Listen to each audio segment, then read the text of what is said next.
Ukuthwala kukhona bekuvele kukhona nasemandulo.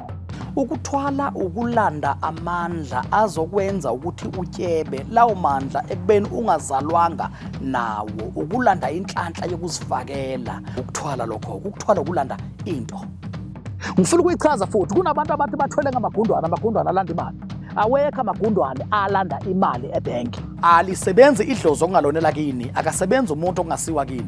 Qaphela kuronke lokhu ukuthwala ngegazi ngoba utyeba iminute after 2 years kuphelile. Utyeba 1 month kuya ku 2 years kuphelile.